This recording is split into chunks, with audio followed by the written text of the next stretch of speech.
જય દ્વારકાધીશ મિત્રો, ચાલો આજની વાર્તા શરૂ કરીએ। 15 વર્ષ પછી ભાઈ બહેન મળ્યા, પણ એક આંધળી અને એક અપંગ। માત્ર 12 વર્ષનો ભાઈ પોતાની 6 વર્ષની બહેનને બચાવવા માટે મોત સામે લડી ગયો, પણ 15 વર્ષ પછી જ્યારે બંને ફરી મળ્યા ત્યારે બહેન આંધળી હતી અને ભાઈના પગમાં ચાલવાની તાકાત નહોતી। આખરે એવું તો શું બન્યું કે બંનેની આ હાલત થઈ ગઈ? ચાલો જાણીએ આજની વાર્તામાં। નદી કાંઠે એક નાનકડું ગામ હતું। ગામના છેવાડે એક નાનકડી ઝૂંપડી।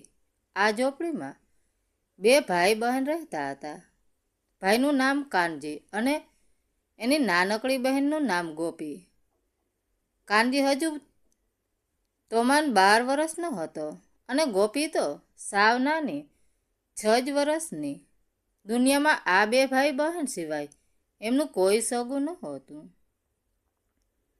એમના મા બાપ તો ગોપી સાવ નાની હતી ત્યારે જ એક મોટી બીમારીમાં ભગવાનના ઘરે જતા રહ્યા હતા। બસ ત્યારથી કાનજી ગોપીનો ભાઈ અને કાનજી ગોપીની મા બની ગયો। કાનજી ઉંમરમાં ભલે નાનો હતો, પણ એની સમજણ કોઈ મોટા માણસ કરતાં પણ વધારે હતી। તેને ખબર હતી કે હવે મારી બેનને સાચવવાની જવાબદારી મારી જ છે। આખો દિવસ ગામના ખેતરોમાં જઈને એ કાળી મજૂરી કરતો, કોઈના ખેતરમાં નીંદણ કાઢે તો કોઈના ઢોર ચાકર ચારવવા જાય। આખો દિવસ આકરા તડકામાં પરસેવો પાડીને જે થોડો ઘણો બાજરો કે જુવાર મળે એ ઘરે લાવીને પોતાના હાથે રોટલા ઘડે। જ્યારે રોટલો તૈયાર થાય ત્યારે ગોપીને પોતાના ખોળામાં બેસાડીને એને પ્રેમથી કોળિયા ખવડાવે। પોતે ભલે અડધો રોટલો ખાઈને કે માત્ર પાણી પીને ભૂખો તો સૂઈ જાય, પણ ગોપીને તો પેટ ભરીને જ જમાડે। ગોપી પણ કાનજી વગરે ઘડી પણ ન રહી શકે। કાનજી જ્યારે સાંજે ખેતરેથી થાકીને આવે ત્યારે ગોપી દોડીને એને બાદ ભરી લે અને કાનજીનો આખા દિવસનો થાક ઉતરી જાય। ગોપીનો સ્વભાવ ઢીંગલી જેવો ભોળો, પણ એ બહુ ડરપોક। એને અંધારાણાની બહુ બીક લાગે। રાત પડે એટલે ઝૂંપડીમાં દીવો બળે ત્યાં સુધી એને શાંતિ રહે, પણ રોજ તેલના પૈસા કયાંથી લાવવા?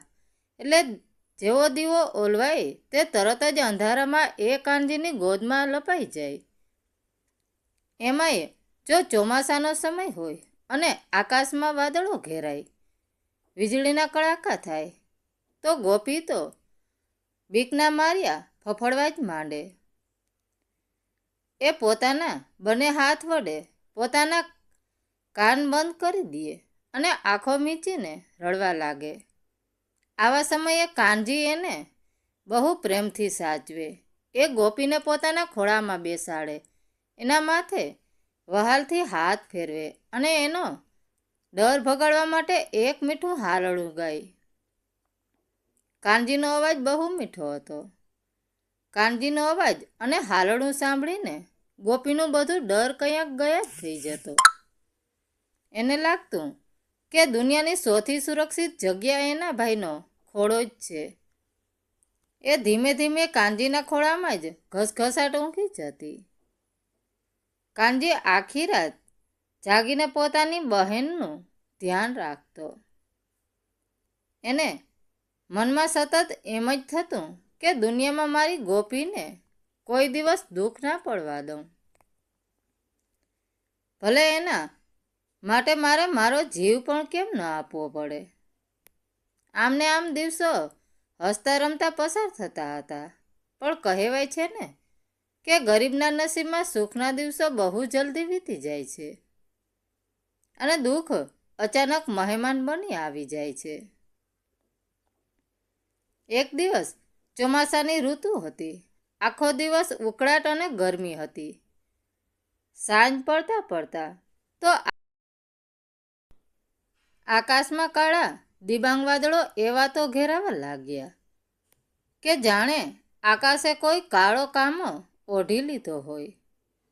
સૂરજ તો જાણે ડરીને કંઈક સંતાઈ ગયો હોય. પવન બહુ જોરથી અને સુસવાટા મારતો ફૂંકાવા લાગ્યો. ઝાડની ડાળીઓ જોર જોરથી હલાવવા લાગી. અચાનક આકાશમાં એવો વીજળીનો કડાકો થયો કે જાણે આખું આપ ફાટી ગયું હોય. ધૂળની ડમરીઓ ઉડવા લાગી અને કાન ફાડી નાખે એવો અવાજ આવવા લાગ્યો. ગોપી તો આ અવાજ સાંભળીને ડરીને ઝોપડીના આ ખૂણામાં બેસી ગઈ અને ધ્રુજતા ધ્રુજતા રડવા લાગી. કાનજી દોડીને એની પાસે ગયો અને એની છાતી સરસી ચાપી દીધી. એણે ફરી હારણું ગાવાનું શરૂ કર્યું. પણ આજે આકાશમાં કંઈક અલંગ જ વિષો હતો. વાદળોનો અવાજ કાનજીના ગીતને દબાવી દેતો હતો. વરસાદનું એક એક ટીપું જાણે મોટા પથ્થર જેવું પડવા લાગ્યું અને જોતજોતામાં તો આકાશમાંથી મુશળધાર વરસાદ ચાલુ થઈ ગયો. ગામની બાજુમાં વહેતી નદીનો ખણખણાટ અવાજ એ પણ આજે કંઈક બેહામણો લાગતો હતો. પાણીનો પ્રવાહ ધીમે ધીમે વધવા લાગ્યો.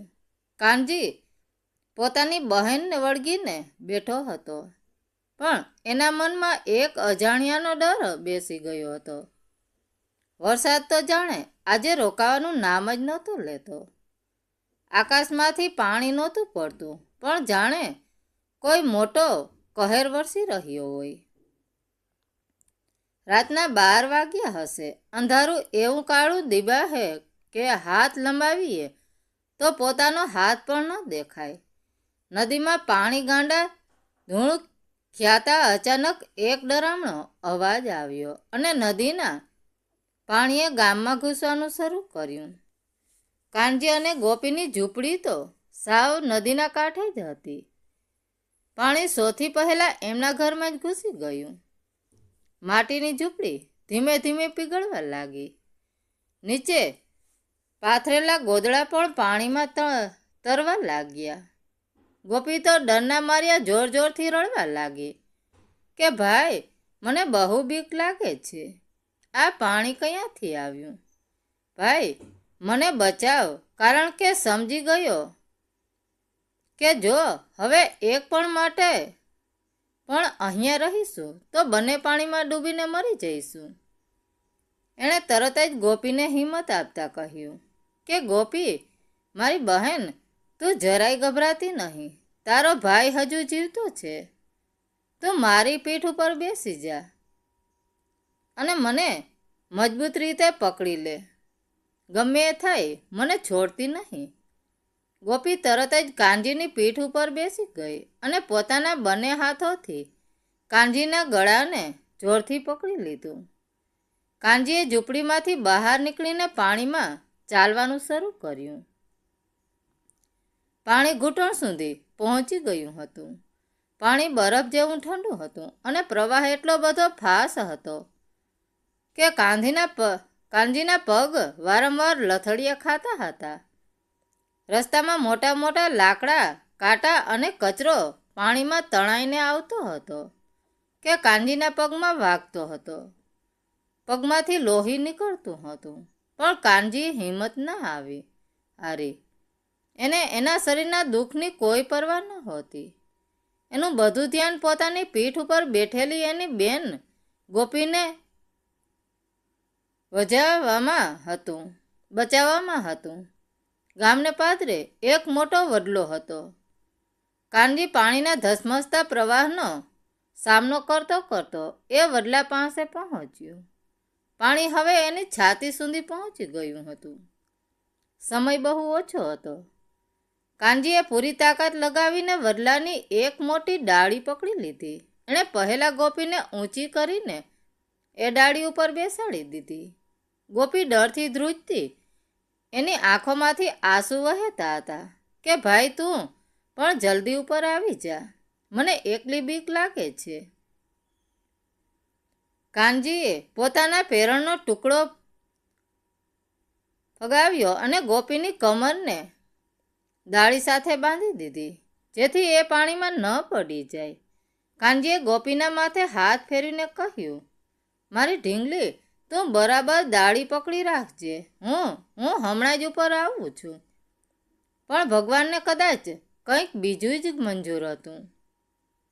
કાનજી જેવો ઝાડ ઉપર ચડવા ગયો, ત્યાં જ પાછળથી નદીના પાણીનો એક બહુ જ મોટો પ્રવાહ આવ્યો. એ પ્રવાહની સાથે એક મોટું લાકડું તણાઈને આવ્યું અને સીધું જોરથી કાનજીના પગ ઉપર અથડાયું. આટલા મોટા ધક્કાથી કાનજીના હાથમાંથી વડલાની દાળી છૂટી ગઈ. ગોપીએ આહ્યું ચીરાઈ જાય, હૃદય ચીરાઈ જાય એવી ચીસ પાડી કે મારા ભાઈ કાનજી પાણીમાં પ્રવાહમાં પાંદડાની જેમ તણાવા લાગ્યો. એણે પાણીમાં ડૂબકા ખાતા ખાતા છેલ્લી વાર બૂમ પાડી કે ગોપી, દાળી છોડતી નહીં, હું પાછો આવીશ. મારી બહેન, તું રડતી નહીં. અને જોતામાં જ એનો અવાજમાં દબાઈ ગયો. કાનજીથી કંઈ દૂર પાણીમાં તણાઈ ગયો.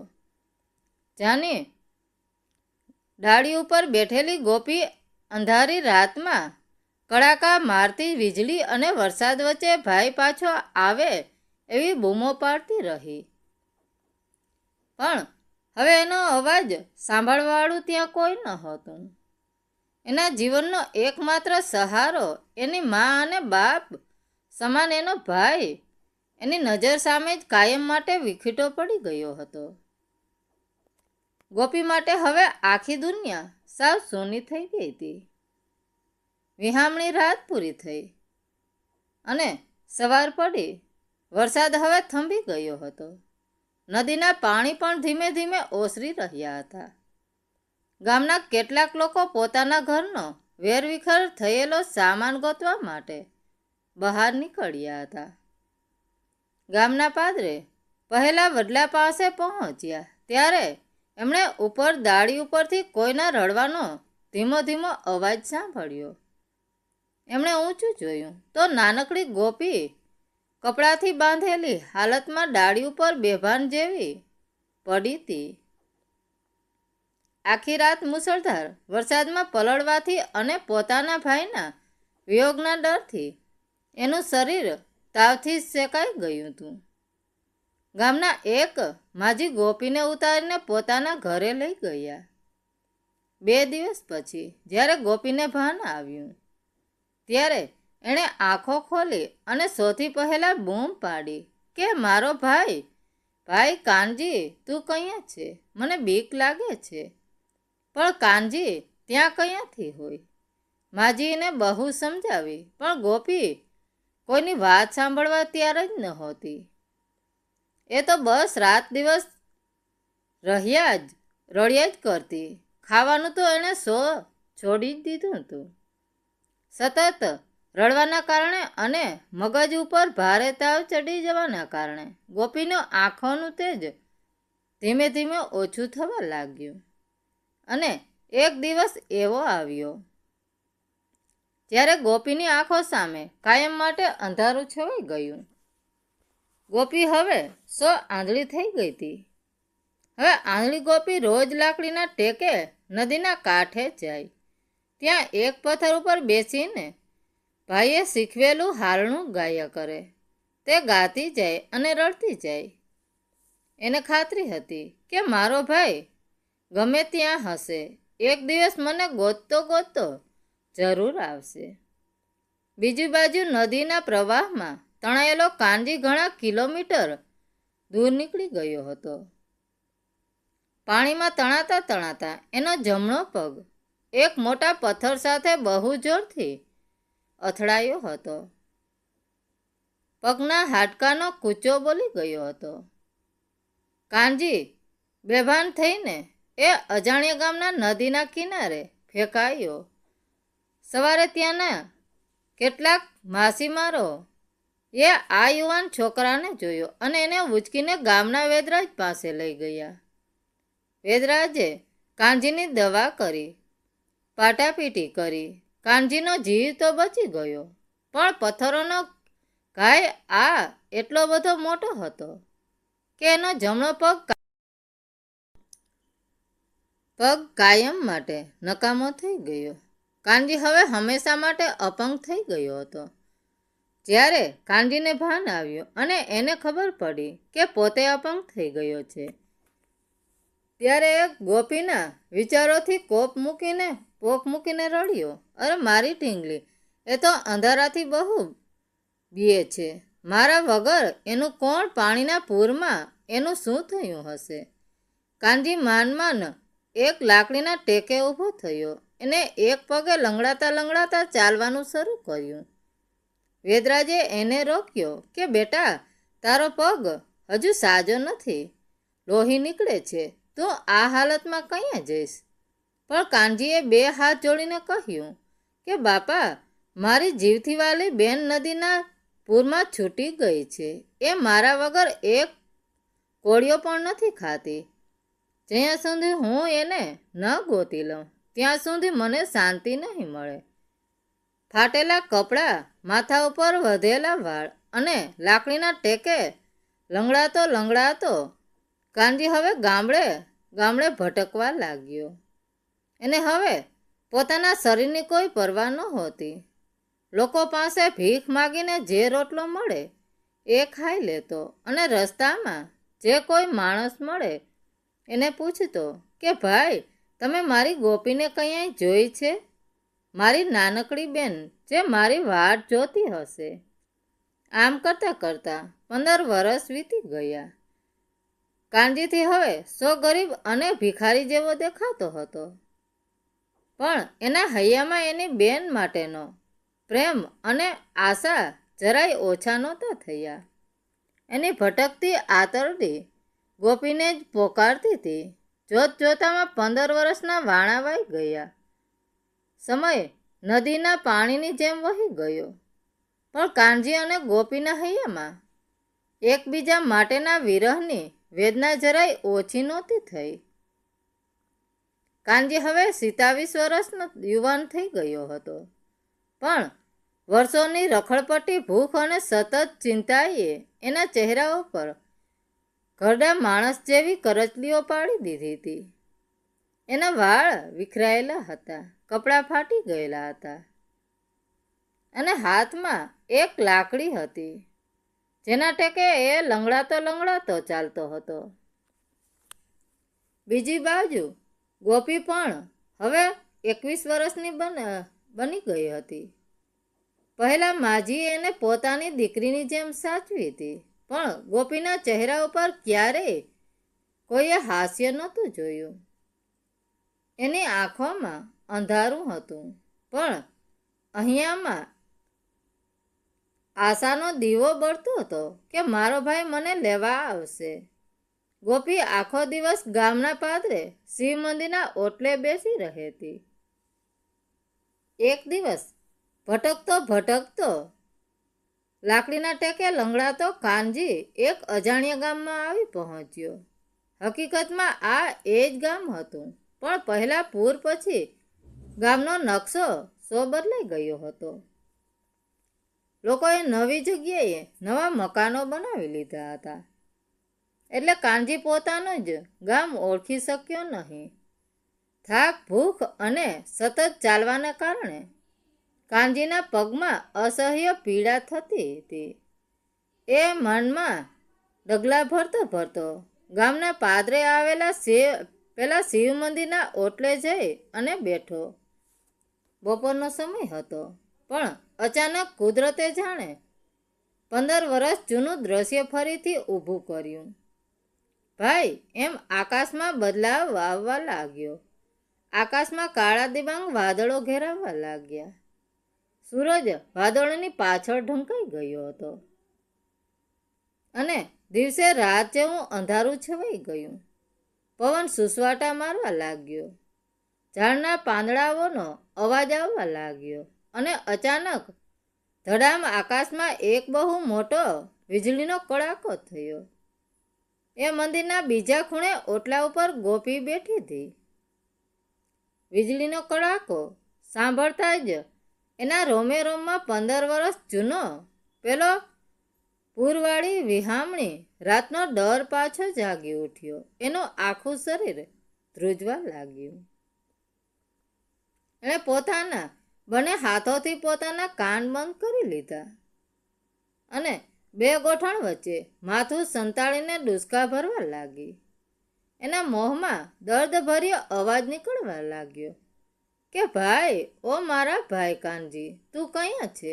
મને બહુ બીક લાગે છે, મને બચાવ. શિવ મંદિરના ઓટલે બેઠેલો કાનજી આ છોકરીને જુએ છે.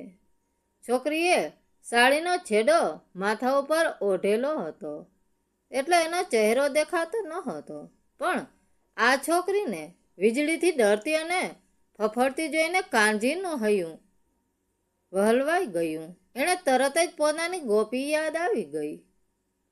મારી ગોપી પણ આવી જ રીતે અંધારા અને વીજળીથી ડરતી હતી. અત્યારે ક્યાં હશે? મારી બેન એવા વિચારથી કાનજીની આંખોમાં આંસુ આવી ગયા. એ અજાણી છોકરીને જોઈને કાનજીના અંદરનો ભય જાગી ઉઠ્યો. એને થયું કે લાવ છોકરીને થોડી હિંમત આપું. કાનજી ધીમે ધીમે પોતાની લાકડીના ટેકે લંગડાતો હતો. એ રડતી છોકરી નજીક ગયો.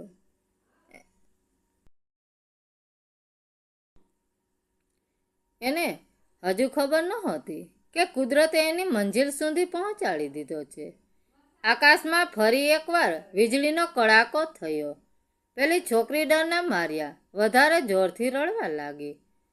કાનજીથી લાકડીના ટેકે ધીમે ધીમે એની નજીક ગયો. એણે બહુ જ પ્રેમથી પોતાનો હાથ છોકરીના માથા ઉપર મૂક્યો અને એકદમ મીઠા અવાજે એ કહ્યું કે દીકરી, રડીશ નહીં. આ તો ખાલી વાદળોનો અવાજ છે.